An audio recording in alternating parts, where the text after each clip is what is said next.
ನಾನು ಇವತ್ತು ಕಾಂಗ್ರೆಸ್ನ ನಾಯಕರಿಗೆ ಹೇಳ್ತೇನೆ, ಹಣದ ದಾಹದಲ್ಲಿ ಏನಿದ್ದೀರಿ, ಹಲವಾರು ಕುಟುಂಬಗಳನ್ನ ನಾಶ ಮಾಡಿದ್ದೀರಿ.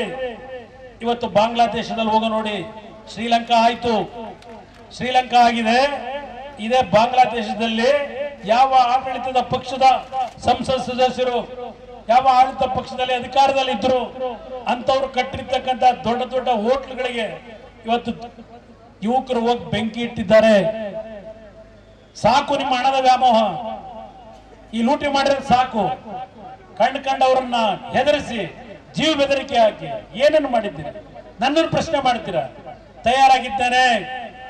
ಯಾವ ತನಿಖೆಯನ್ನು ನೀವು ಮಾಡಿದ್ರು ಬರೀ ನನ್ನ ಕುಟುಂಬದ ಅಂತ ಅಂದ್ರೆ, ನನಗೆ ಕುಟುಂಬ ಅಂದ್ರೆ ನಿಖಿಲ್ ಕುಮಾರಸ್ವಾಮಿ ಒಬ್ಬನೇ ಮಗಿರೋದು.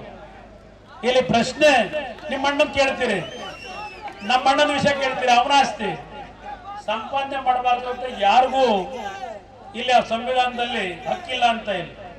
ಸಂಪಾದನೆ ಮಾಡೋಕ್ಕೂ ಒಂದು ವಿಧಾನ ಇದೆ, ಸಂಪಾದನೆ ಮಾಡೋದಕ್ಕೆ. ಇಲ್ಲಾಂದ್ರೆ ಹೋಗಿ ಸರ್ಕಾರಿ ಭೂಮಿಗೆ ಫೆನ್ಸಿಂಗ್ ಹಾಕಿದೀವ.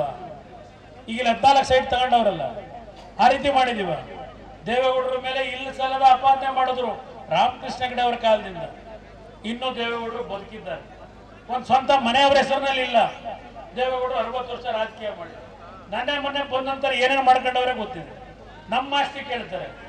ಪಾಪ ಚಿನ್ನ ಬೆಳ್ಳಿ ಅಳಿತಿದ್ರಲ್ಲ ಕೃಷ್ಣದೇವನ ಕಾಲದಲ್ಲಿ, ಕೃಷ್ಣದೇವರಾಯ ಪಾಪ ಅಲ್ಲಿ ಬರೋರು ನಮ್ಮ ಕೋಡಳಿಗೆ ದೊಡ್ಡ ಹಳ್ಳಿಗೆ ಬಂದು ಚಿನ್ನ ಖರೀದಿ ಮಾಡ್ಕೊಂಡು ಅಲ್ಲಿಡೋರು ಮಾರಾಟ ಮಾಡೋಕೆ ಕೃಷ್ಣದೇವರಾಯರು.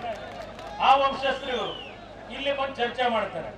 ತಯಾರಾಗಿದ್ದೇನೆ, ನಿಮ್ ಸರ್ಕಾರ ಇದೆ, ಯಾವ ತನಿಖೆ ಬೇಕಾದರೂ ಮಾಡಿ.